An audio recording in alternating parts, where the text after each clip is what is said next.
Good evening, members. Good evening, members, ladies and gentlemen who are attending remotely. Before I open the meeting, please can I ask any members or officers in physical attendance with an electronic device to make sure it is muted to avoid feedback.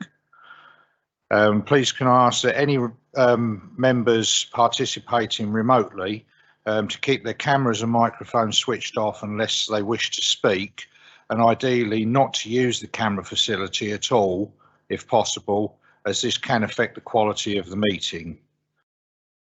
I advise the meeting may be recorded, and the data collected during this recording of the meeting will be retained in accordance with the Council's data retention policy. The recording of the meeting may be added to the Council's website. Members accessing the meeting remotely should use their SBC or KCC laptop to participate virtually. If you join using the link on the website or a mobile or tablet device, it is not always possible to identify you, and you may not be recorded as in remote attendance.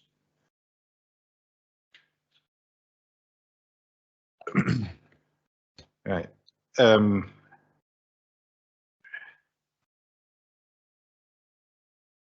So I've lost my place, sorry members. These new glasses, shouldn't have used them tonight. I welcome everyone to the hybrid audit committee meeting, including any visiting members attending remotely and members of the public. I may advise that the following members of staff are in attendance either physically or remotely: Andrew Townsend, interim head of audit partnership, I understand is in remotely. Alison Blake, interim head of internal audit partnership to my far left. Lisa Fillery, director of resources in the council chambers, just to my left. Phil Wilson, head of finance and procurement, in the middle, and our democratic services officer, both in the chamber and remotely. I may also advise you that Darren Wells from Grant Thornton is in attendance remotely. Members, I take it we're all familiar with the evacuation procedure, and you don't wish me to go through it verbatim. Thank you. Are there any apologies for absence? Thank you, Chair. I have apologies for absence to Councillor Simon Fowle and substitutes Councillor Mike Whiting, and I understand that Councillor Denise Knights couldn't make it physically here, but she's attending remotely. Thank you. And I can see from the screen up there that we also have the Vice Chairman, Councillor Hall, in attendance remotely. Right, members, moving on then to the minutes of the last meeting. Is it your wish that minutes 440 to 447, is it your wish, those in attendance, that I sign them as a correct record? Thank you, members. And before I move on, I understand that at the last meeting, Councillor Whiting was co-opted on as chairman for that meeting. Thank you indeed for standing in, Councillor Whiting. You're welcome, Chair. It was a pleasure. Thank you. Okay. Do any members have any items of pecuniary or non-pecuniary interest to declare?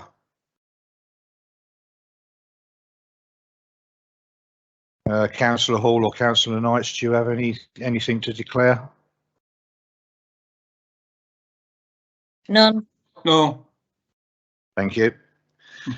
Right, moving on then to agenda item number 4. The officer on there is Alison Blake. Alison, thank you. Thank you, Chair. So this is the Audit Committee's annual risk management report, and the purpose of this report is to provide members of the Audit Committee with assurance that effective processes are in place to appropriately manage and monitor risks. Pages 11 and 12 of your report summarise the Council's risk management processes, which are included in more detail in the Council's risk management framework. And this helps you to understand the risk processes and how they work in practice at the Council, both at a corporate and a service level. On page 13, I've outlined how the risk management process worked during the year, so during this past year, and the diagram at top of page 4 provides a timeline of the work that we've completed, which is principally broken down into 3 main areas, so routine risk updates and reporting, review of the risk management framework, and building on the risk the risk management software. Appendix 1D of the report outlines the changes that will be made to the risk management framework for next year. Those mainly being around the impact and likelihood scales and the risk appetite statement. The only part outstanding for the risk management framework is how the lines of reporting for risk are going to work under the new committee structure. But once we have those, the final version of the risk management framework will be brought to this committee for your agreement. But I do welcome any feedback that members have on the changes that we've proposed in the appendix. The routine work of updating risks is reflected in the risk profile diagrams at the bottom of page 14, where you can see there's been a decrease in the total number of risks from 150 to 147. An overview is given of the Council's corporate risk profile as it is today compared to when it was reported to this committee in last year's annual report. As you can see, there's been progress in implementing controls, and the passage of time has decreased risks C, I and M. Risk G has increased, and we've added in risk P onto the risk register. As shown in the mitigated profile, so the mitigated risk profile, so the risk, assuming that we implement all of the planned controls, corporate risks B, C and D on homelessness, major contracts and the budget remain at the outer limit of the Council's risk appetite, and these areas are routinely monitored by SMT. From page 17, I provide similar information on the Council's operational risks, the number of which have decreased slightly since they were last reported to you. The highest of these risks relates to temporary accommodation, which is obviously routinely monitored by SMT. All of the high level, so the red and the black operational risks will be reviewed incompletely as part of the JCAD introductions software. The final section of the report sets out the work plan for 22-23, and in particular 4 key areas of focus for enhancing risk management across the Council. So as those charged with governance and oversight, the Audit Committee should seek assurance that the Council is operating an effective risk management process, and members are asked to consider and provide comments on the operation of the risk management process during 21-22. I'm happy to take any questions. Thank you, Alison. Just a couple of points before I do open the floor to questions. I must just advise Councillor Knights and Councillor Hall, as you are attending remotely, you will be able to take part in the debate and ask questions, but you will not be able to vote. And I must advise members that all items on the agenda this evening are Part B reports for decision by the Audit Committee. Thank you. Members, questions. Councillor Davey. Thank you, Chair. A couple of comments, not so much questions, I think. On page 21, the homelessness, which obviously features quite high up in our risk. Although the Cabinet member's not here, is there has any assessment been made of the impact of the reduction for the cancellation of the KCC Homeless Connect policy? And under the controls planned, obviously we're struggling with our an empty homes officer at present, and how I want to know how that is impacting on the controls. And although they're independent of the council, we do have a decent bit of sway with Optivo. And I do know of cases of people being left in property that's bigger than that what they need. For instance, that I've been dealing with, they've been told they can't move out because they owe rent, but they can't afford to pay for a 2-bedroom and they won't be allowed to leave until the back rent's paid. So what pressure can we put on Optivo to reassess the current properties to ensure that they're occupied as they need to be rather than under-occupied? Thank you, Chair. Alison? Do you want to take that, Alan?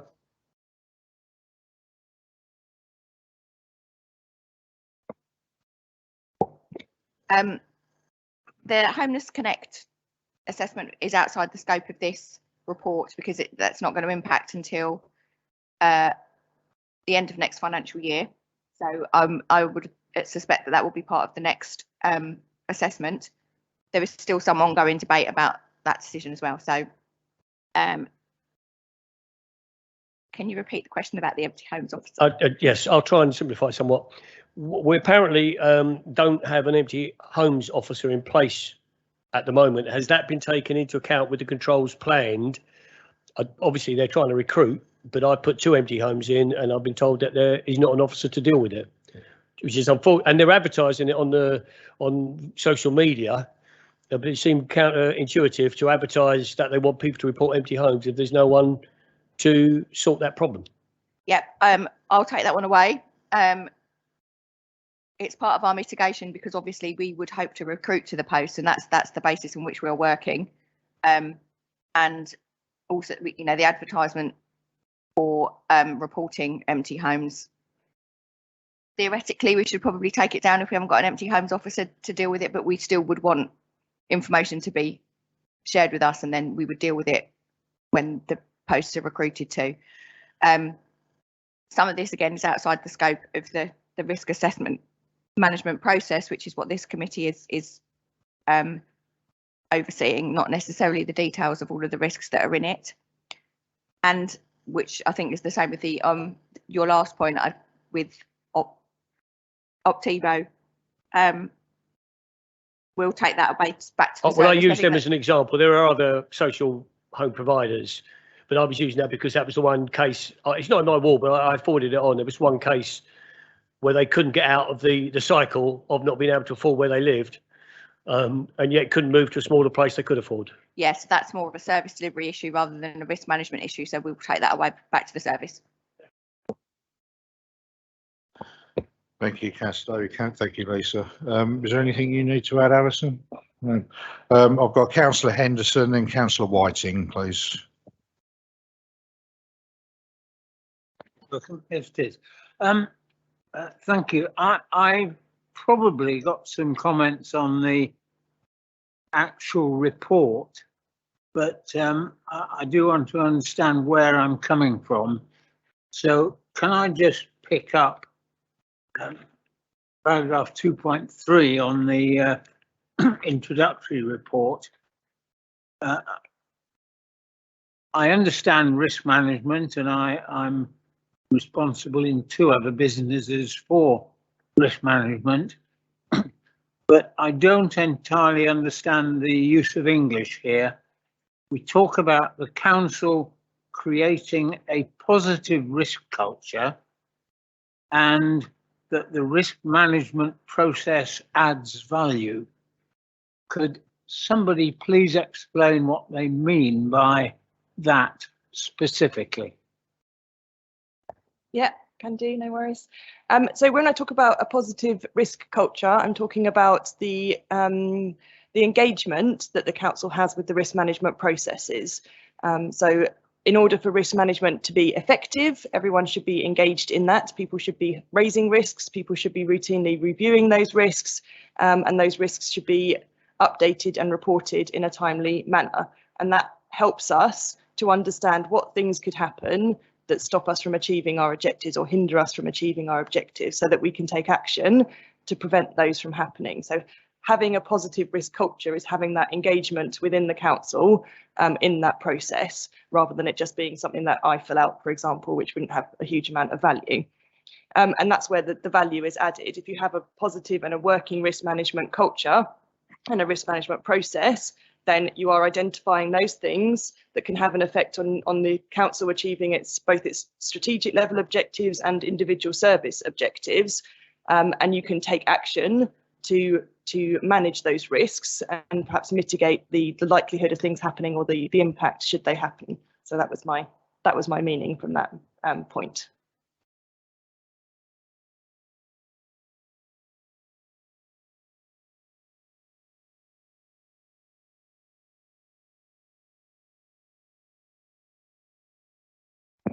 No, if you want to ask a question on the report now, Councillor Henderson. Your microphone on, Councillor Henderson, please.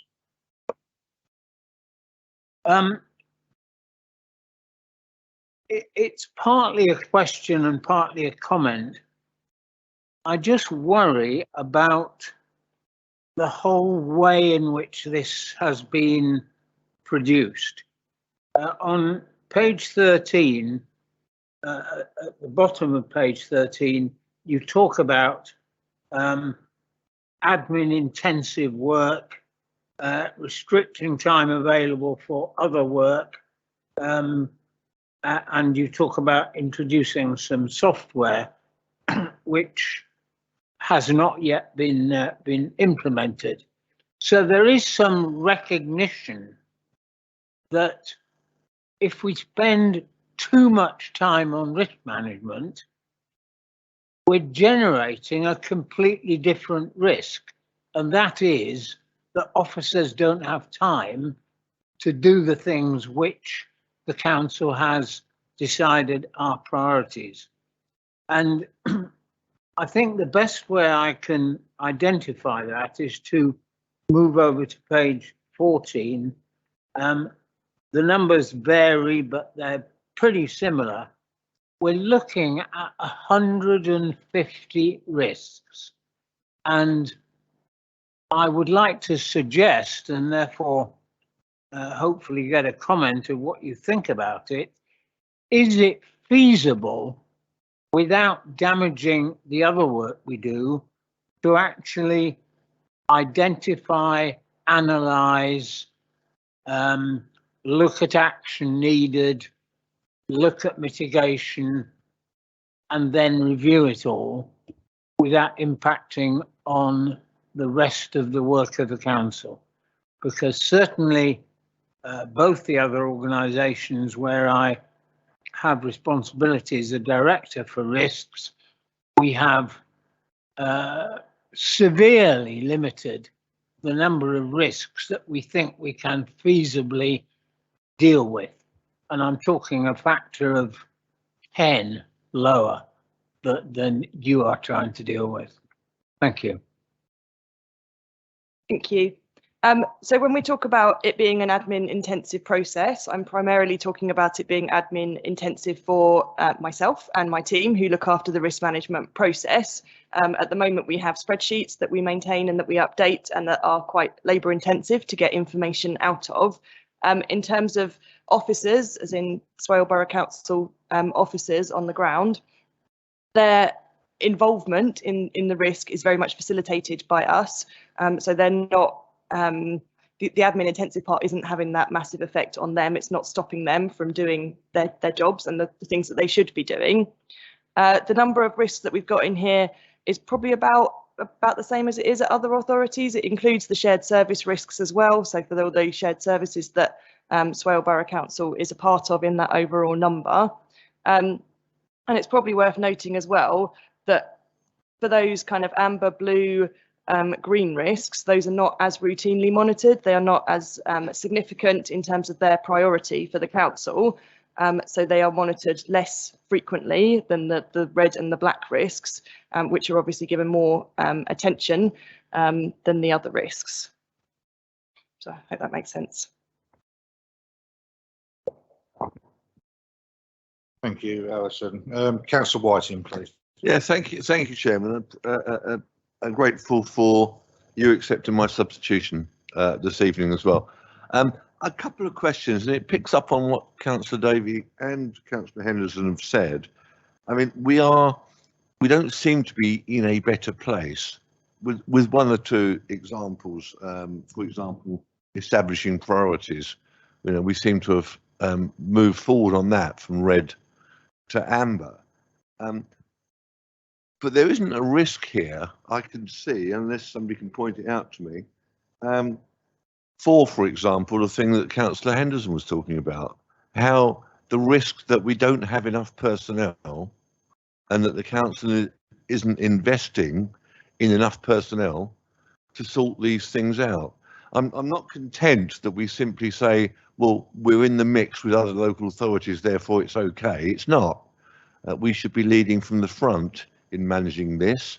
And I think we do need to prioritise these risks in such a way that we can actually make a difference. Within the report, Chairman, there seems to me very little detail about how we're going to put ourselves out the hole that we're in various categories.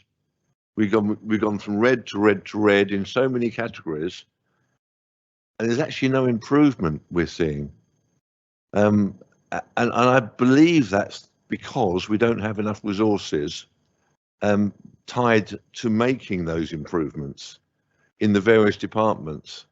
And that's something I would hope that this, as an audit committee, would make a recommendation to Cabinet, and under the new structure, the relevant Cabinet, the relevant committee, that we put the resources in so that officers can actually start to deal with some of these issues.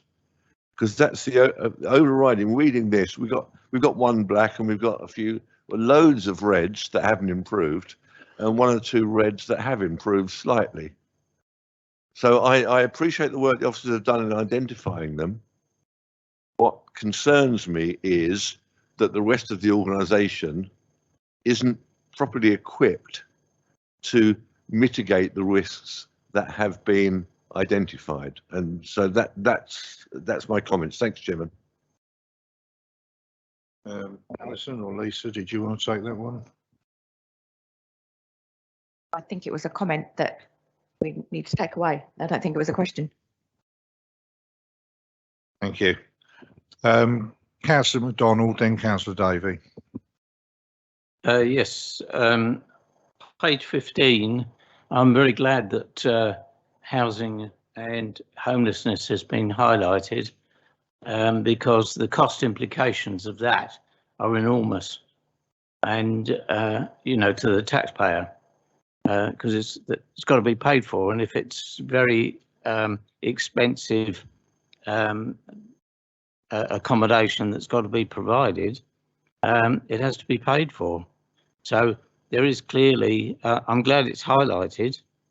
You know, I think that's, I assume that the housing supply is actually talking about rental property rather than, you know, properties for sale. Yeah, but I think it is a very serious problem, and it really does need to be addressed. Thank you, Councillor MacDonald. Councillor Davey. Thank you, Chair.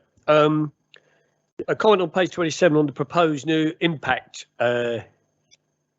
matrix, I suppose you can call it.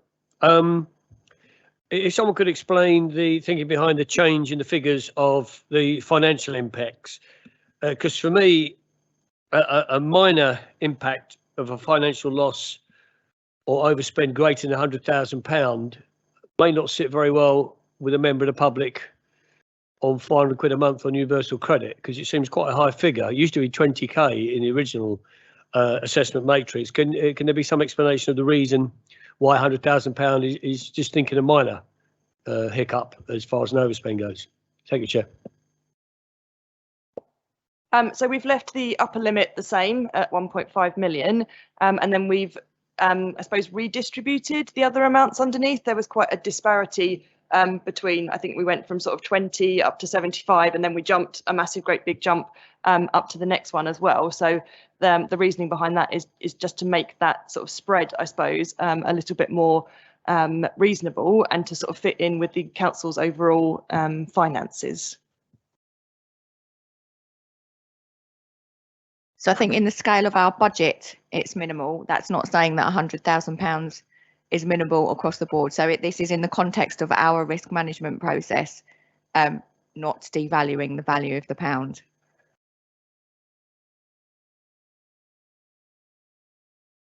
Sorry, Councillor Henderson.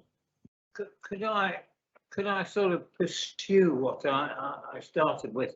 Can I understand where, and I know you've talked about all staff being involved and taking that positive view of things, but why have you ended up with precisely 147 risks and the 147 risks that you have?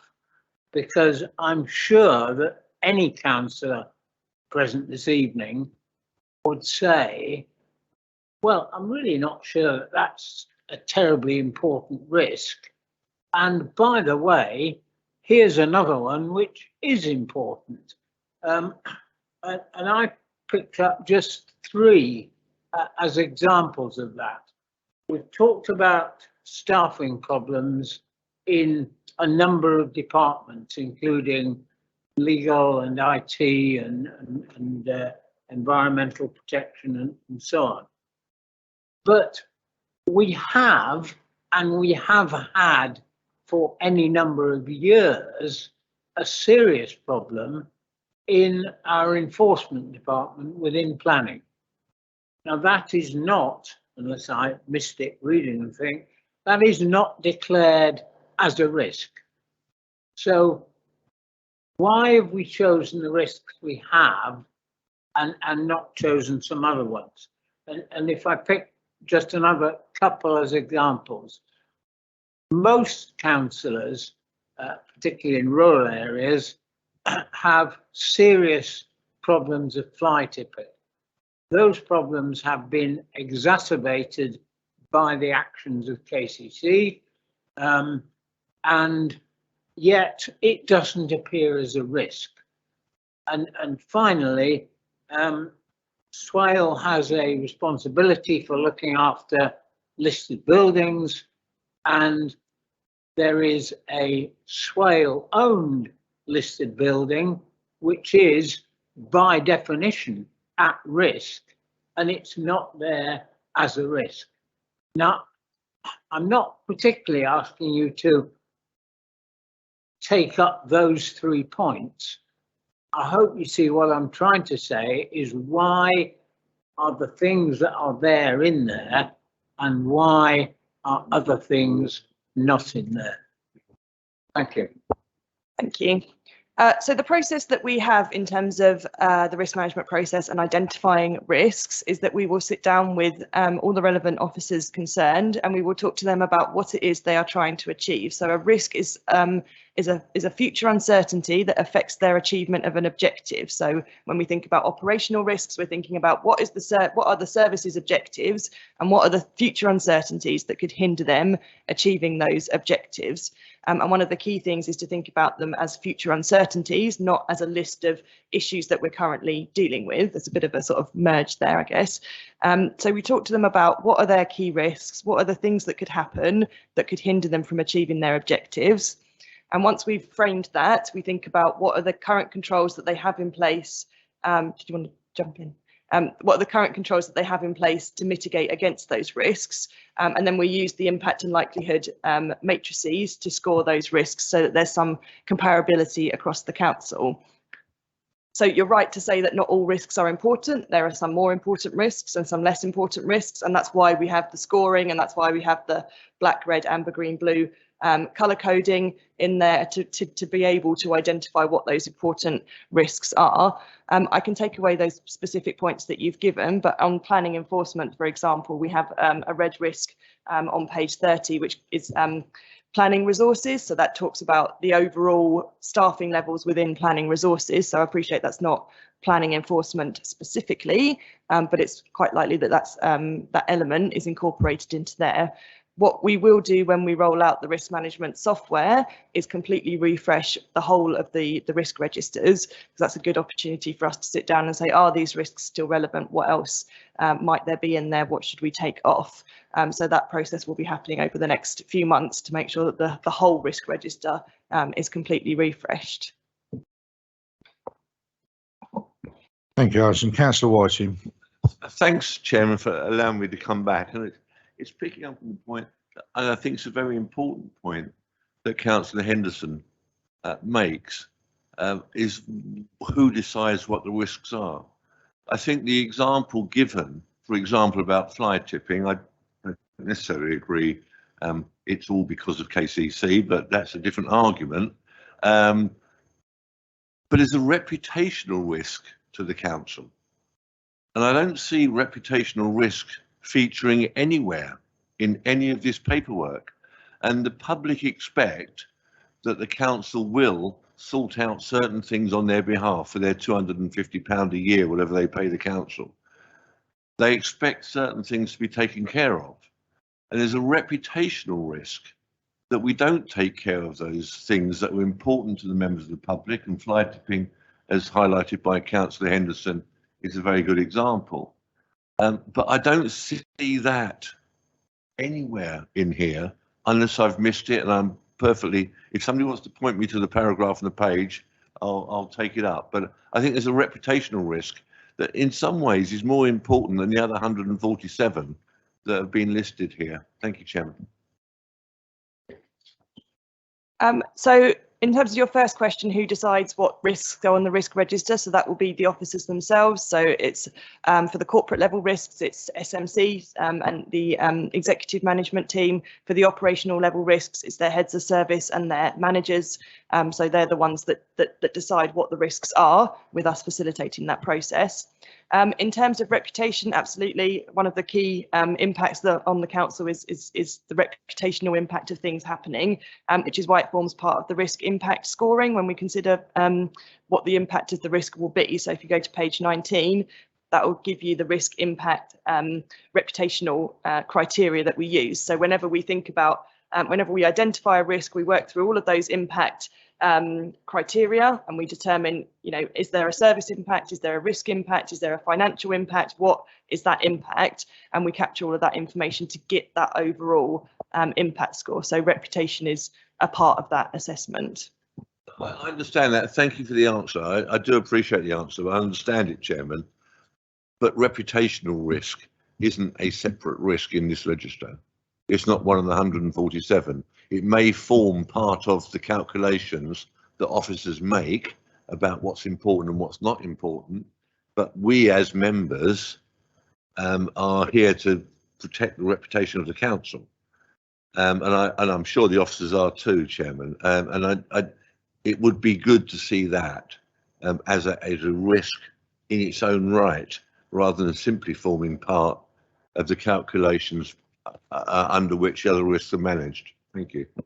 Yeah, it's a fair point. It's a bit of a debate. If you're geeky like me and you like risk management, it's a bit of a debate in the risk management world as to whether reputation is an impact or a risk in itself. So if you think of risk as being a future uncertain event that can affect your objectives, reputation isn't an event. Something happens to cause that reputational impact damage, and it's capturing what that something happens is, and the extent of the reputation that is where the sort of value lies. Because if you understand what the event is, what is it that causes that reputational damage, you can understand what actions you take to hopefully prevent that event from happening and that reputational damage. So it's just a slightly different way of kind of looking at it, but it's sort of, you can look at it either way, really.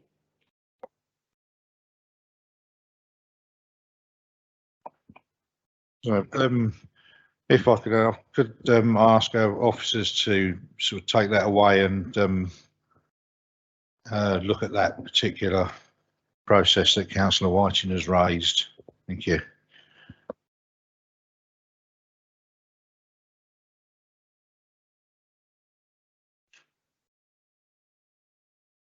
Right, so we come down to the recommendation that the Audit Committee considers and provides comment, and I think we've provided good comment this evening on this agenda item on the operation of the risk management framework. Do I have a proposer, please? Thank you, Councillor Carnell. And a seconder, Councillor Henderson. Thank you. All those in favour of noting the report? That's unanimous. Thank you, members.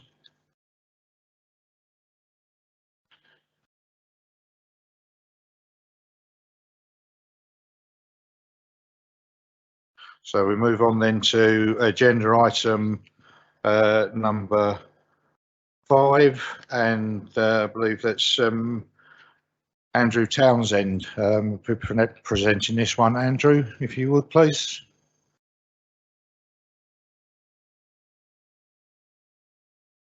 We can see you. Yes.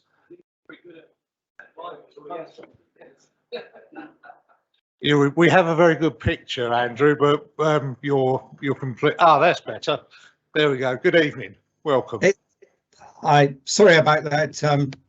There was something stopping me unmuting, but I've done that now. Yes. Good evening. Through that, thank you for inviting me along. This is the annual assurance plan for the coming year. I think picking up some of the very useful comments that have already gone through, the key thing with this plan going into this particular year is about remaining nimble. There's so much going on through, not just at Swell, but outside of Swell that's going to influence it. So I see this document coming to you tonight very much as a living document, which, as it says in there, will be reviewed as we go through the year. So that we're not at a position at the year end that we're looking at something that seemed to be a high risk at this point of the year, but then got overtaken by events during the course of the year through that. The document itself, which I'm very happy when we come to the questions, to take you through some of the risks that are facing, Swell and indeed all other local councils and indeed most businesses. And I say it is very difficult from those to come up with the plan of work to take forward. So we've prepared a plan which covers 16 reviews, but I say I would like to make it very clear that we will be looking at those as we go through the year to change them as required. But very happy to take any questions either on the process or indeed on the specific reviews. Thank you, Andrew. Councillor Davey. Yes, thank you, Chair. It's just a comment on the last page, page 43. The report is concise, and I don't think that needs to be put into question. The problem with staff in audit seems to be long-standing now. We've discussed this a number of times at previous committees, and there are often, there are dates set when things need to be done by. So is there any leeway provided by the government and other senior departments when it comes to missing deadlines due to problems with staffing within the audit industry? Thank you, Chair. Thank you very much. The key thing with this is under the requirements is to provide a head of audit opinion to your summer cycle of meetings. So if you like, there is a deadline through there. Your comment's very right about the staffing, but both Alison and myself are obviously keeping a close eye on that. And at the moment, the signs are that certainly for this coming year, MKA will be in a position to deliver going forward.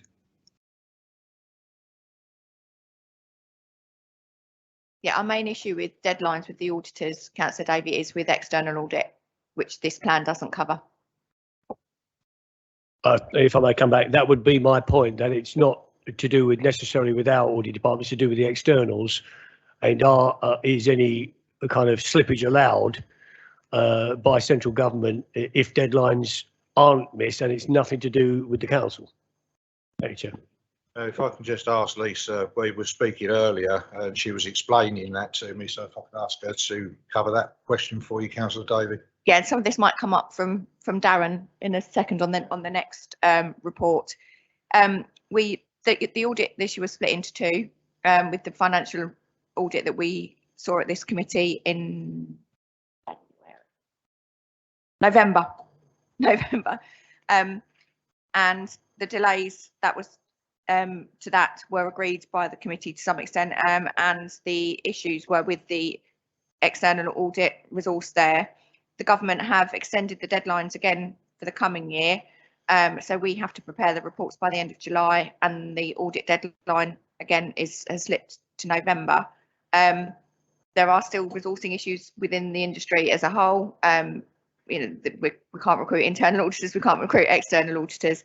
So, but government are very well aware of it. I'm not entirely certain at the moment it's their highest priority, though. Thank you, Lisa. Any further questions? Councillor Whiting. Just a comment, Chairman, and grateful for the report and grateful for the officers' comments. And just looking at page 41, the high priority engagements, I then look over the road to page 43, and under paragraph 2, resourcing the audit plan, there are clearly some issues again, and I go back to the resourcing issue. It's a staff resource, not just to get the audits done, but then to deliver on the projects that are listed on page 41. And I just wanted to understand from the officers, are they comfortable that they have enough resource in place, notwithstanding the paragraphs under the resourcing the audit plan? Are they comfortable they've got enough resources to carry out the work that's set out in the report? Thank you. Andrew, would you like to take that one? Yes, Chair. The short answer, and it isn't the glib one, is yes. There's, MKA is doing a lot of good work on identifying new resources, and they've been very successful in picking up some high caliber new members of staff through there, which is impressive on that side. And it was factored in when we were preparing the plan, is to make sure that that we can deliver. So I'm at the moment comfortable we'll go through that. The only caveat is, as I said at the opening thing, we don't know what's coming up generally at the moment with all this uncertainty out there. But at the moment, MKA is on, is committed to delivering this and has got the resources certainly in place there to do that. Thank you, Andrew. And I'm sure Mr. Wells has been listening to the comments that members have made. And perhaps I can ask him to take on board those comments and give some sort of reply when he presents the next report. Councillor Henderson, please. Yeah, thank you, Mr. Chairman. I'd like to pick up a slightly similar question that I made on the risk report. And that is, we've ended up with 16 things that you're going to look at in the next 12 months. And these are the 16 you've decided on. There are clearly lots of others you could have decided on.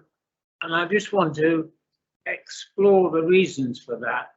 So if I can pick up in different directions, can I say, for example, that items 1 and 2, I'm pleased they're items 1 and 2 because I think they are both vital things to be looked at.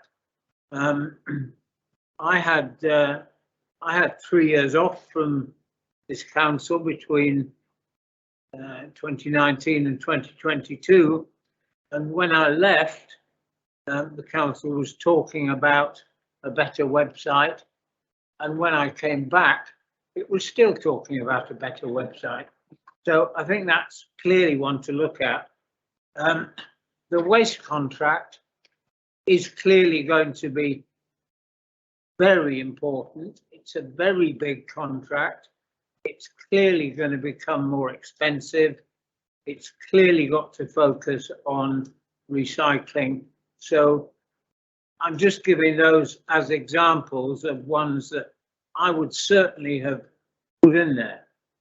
But if I pick up number 6, to review the private sector housing framework, and number 8, asset inspections, and number 12, election management, I'm left saying, why are we choosing to look at those things?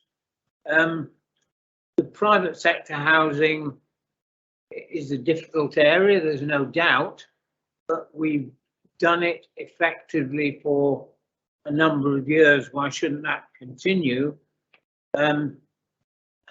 Asset inspections, well, in view of something that's going on in Faversham at the moment, I can understand there may be a need to look at looking after our assets, but again, I'm not sure I would have put that in my top 16.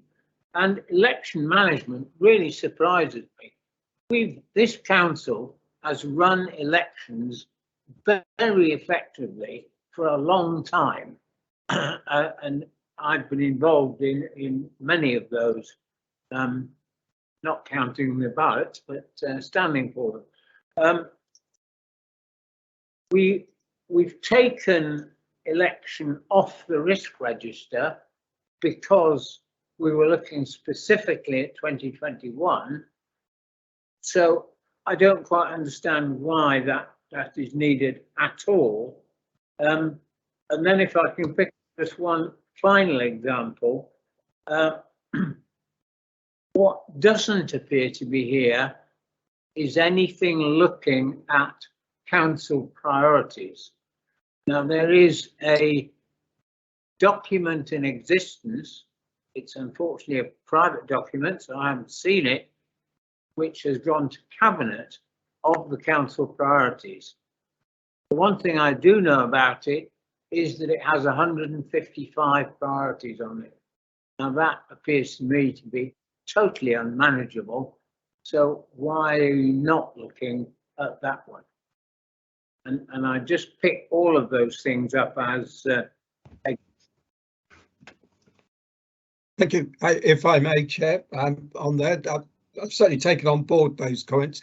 It's always a balance through that. The head of audit opinion that I mentioned earlier on has got to be across the council's activities. So there is always this sort of check and balance that we don't spend all the limited audit time that's available in too narrow an area. So part of the plan here is to make sure we're covering all those points. But as I picked up, said at the start, it is very much there to be a living document. So we will certainly take that point on item 12, for example, to take forward, going forward.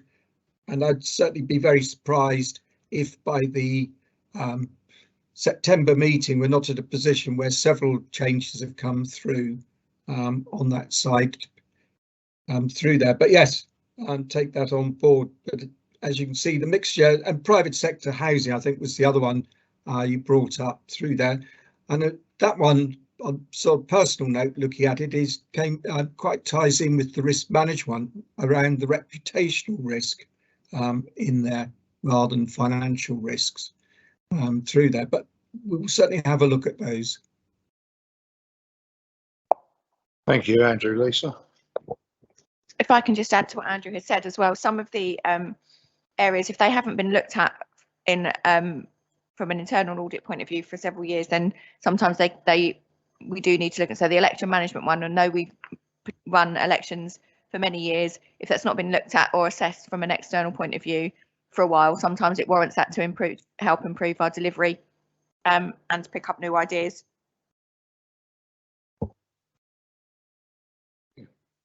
Councillor Davey, briefly, please. I just thank you, Chair. It was just to come back on a point Councillor Edison raised. Regarding the website, we of course did raise that at our area committee, and we got a report back for our last meeting that it is being looked at, and a report will be forthcoming. But it has been a constant bugbear for many people. Thank you, Chair. Thank you, Councillor Davey. Councillor Whiting. A very quick one. I mean, if we're looking at things to put on the list, the biggest complaint I get from residents and from parish councils is working terribly well tonight, the IT and the available, people can listen to what we're saying and people can contribute. But one of the big issues I have, if we're going to move forward in this new normal where meetings are hybrid, and we expect them to be hybrid with members in attendance, officers in attendance and others online, there are still some serious issues to be addressed there with Mid-Kent ITC, and I would have perhaps liked to have seen that somewhere in this audit.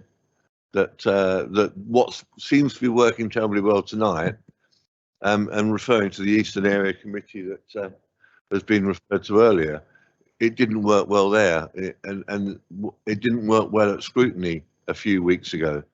And I would have hoped that somewhere in all of this mix, we have that hybrid thing, the hybrid meeting scenario, as a risk, because again, it's a risk to the council's reputation. And if we're asking people to join meetings remotely, then we must ensure that they have the ability to speak if necessary, or to actually, in some cases, just hear what's going on. And that hasn't always been the case. Thanks. Yeah, thanks for that comment, Councillor Whiting. If I could ask our officers to take that away and maybe discuss it with the ICT partnership. Yeah, I have the same issue with Councillor Whiting. On occasions, with Microsoft Teams, it seems to be, I have problems logging in at times. My preference would be to still go back to using Skype for Business, because that did seem to work rather better than Teams does. But that's just my personal opinion. Okay, thank you. Any more questions for Andrew before I go to the vote? No. Okay, thank you. Recommendation 1, to approve the internal audit and assurance plan for 22-23, including delegation to the head of audit partnership, authority to keep the plan current as set out in appendix to other proposer, please. Councillor Whiting, thank you. Councillor Henderson, second. All those in favour of 1? Unanimous, thank you. And then items 2 and 3, on the recommendations to note those 2 items. Have a proposer, please. Councillor Davey, and seconder, Councillor Whiting, thank you. All those in favour? Unanimous, thank you.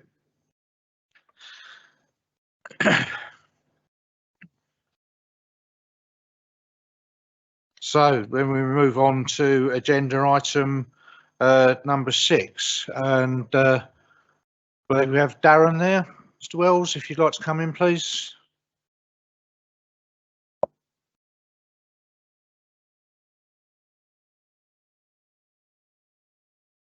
Good evening. Can you hear me? Yeah, we can hear you, Darren. Thank you. Thank you. So this is the auditor's work on value for money, and the report sets out the scope that we're required to consider under the National Audit Office's Code of Audit Practice. And you'll see that from the report that it falls under three aspects. There's financial sustainability, governance, and arrangements to ensure economy, efficiency and effectiveness. As a firm, we designed what we determined as key lines of inquiry that we then undertook and pursued at every authority across the country. What we've set out here is our findings for Swale against those 3 themes and the recommendations that we've made. The report highlights the various types of recommendations that we can make. What we've highlighted here are termed as improvement recommendations. So we didn't find any significant weaknesses in your arrangements, and those items that we highlighted, as I say, are considered lower level recommendations.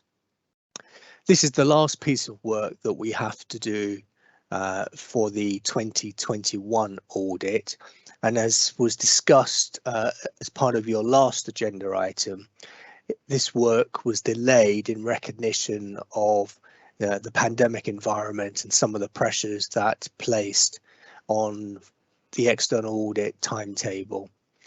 Going forward for the 21-22 audit, the statutory target for the completion of work is the 30th of November.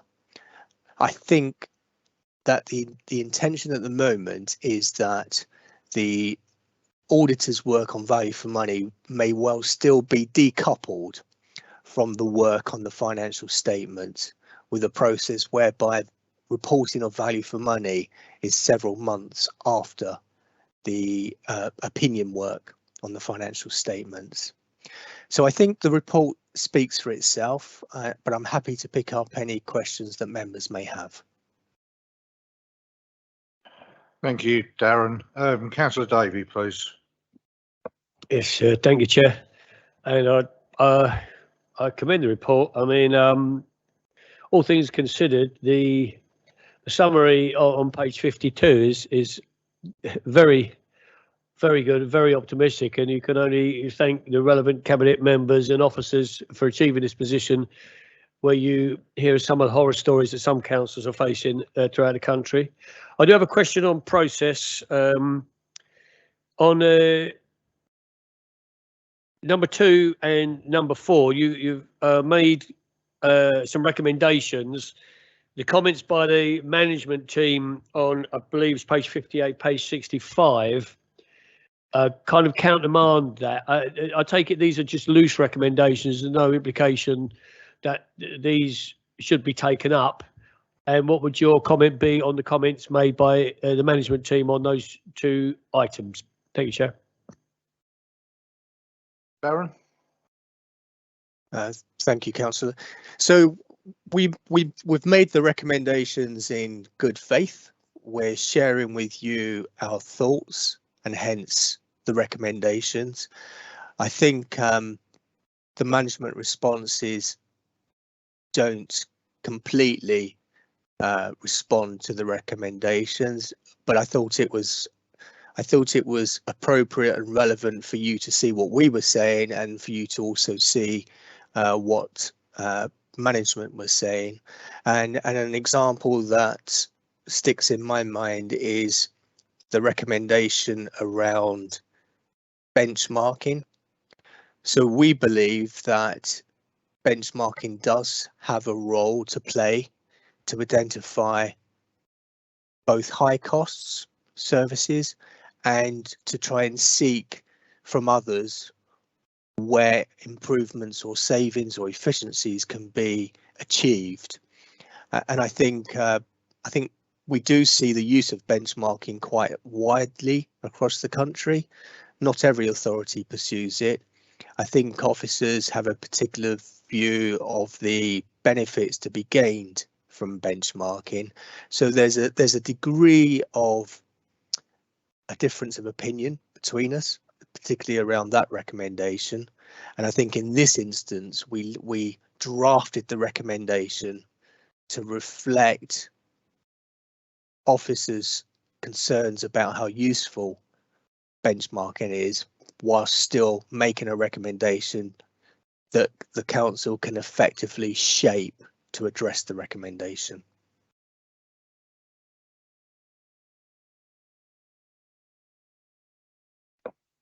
Councillor Whiting, please. It's a quick one. I thank all those involved in preparing what I think is a very good report. I wholly recommend and support recommendations 1, 2 and 3. I think they are sensible recommendations, and I think they are something that the council as a whole needs to adopt as quickly as is possible. Thank you, Chairman. Thank you, Councillor Whiting. Councillor David, did you have another comment? Or? No, thank you. I must admit, back in sort of October, I did give Darren quite a hard time over the possibility that we might not get our report through when specified, but credit where credit's due. I have to congratulate Grant Thornton, yourself, Darren and your team for actually getting the report through to us so that we could sign it off in November.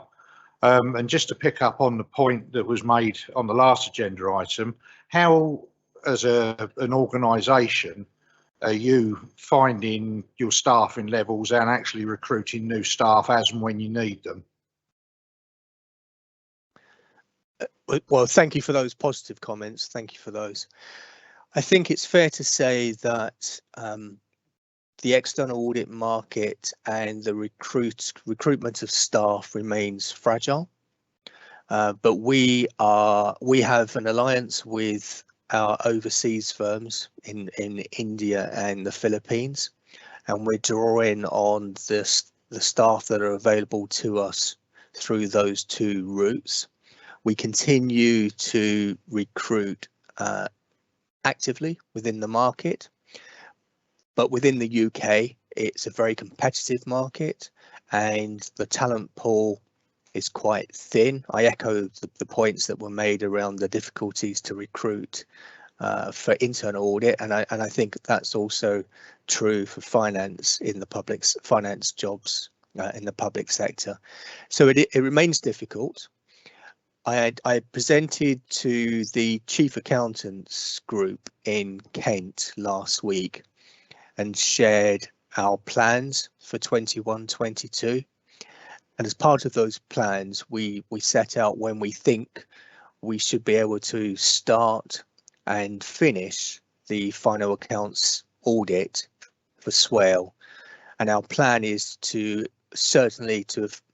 our aspiration is to have finished by the end of September, but noting that we do have until the end of November should we need it, and that would still allow us to meet the statutory target. Thank you very much for that, Darren. So I'll move on, members, to recommendation. Sorry, Councillor Henderson.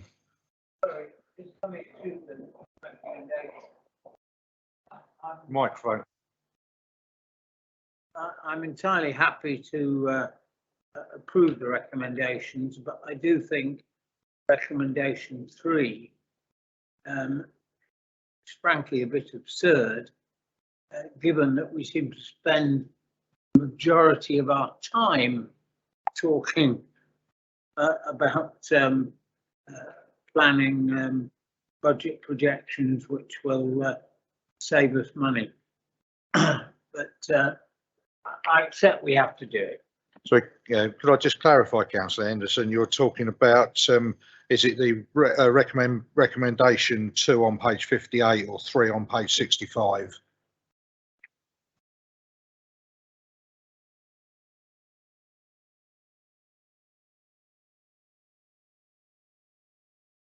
That would be on their recommendation 4, which is on page 65, which is basically recommendation 3.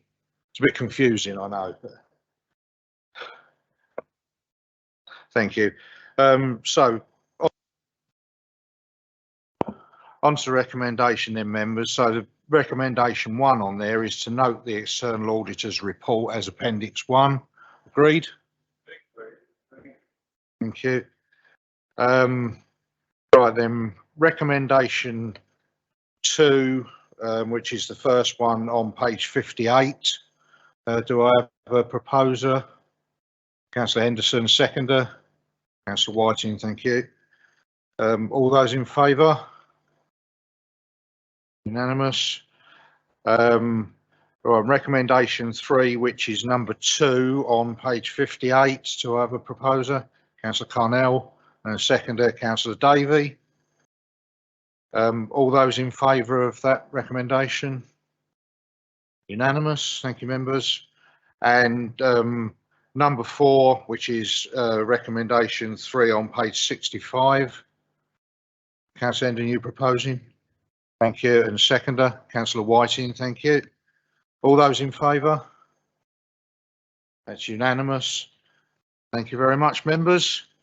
So having taken those votes, I call the meeting to a close at 3 minutes past 8. Thank you very much, members. And thank you to everyone who attended remotely, and to our officers for their attendance, and have a safe journey back to your living rooms if you haven't got to move, or a safe journey home to members in the chamber. Thank you. Thank you. Good night.